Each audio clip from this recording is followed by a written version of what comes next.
महाराष्ट्र माझा 24 digital news channel. Marathi शाळा वाचवा पथनाट्य ग्राम शिक्षण संचलित शिवनेर विद्यालय धोलवडच्या विद्यार्थ्यांनी पुणे येथे सादर केले. सारख्या नामांकित संस्थेत त्यांनी हे पथनाट्य सादर केले.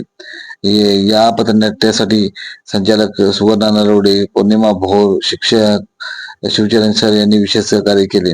पथनाट्यामध्ये भक्ती नलावडे, वैष्णवी नलावडे, तनया नलावडे, श्रवण नलावडे, सई नलावडे, अंबोली मुंडे, प्रीती मुंडे, अविनाश नलावडे, केशव नलावडे यांनी सहभाग घेतला.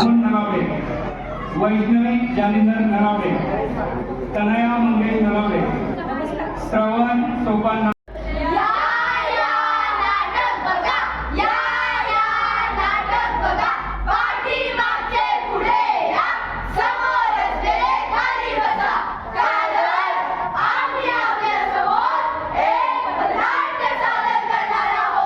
मग या पथनाट्याचा विषय नक्कीच भ्रष्टाचार असेल.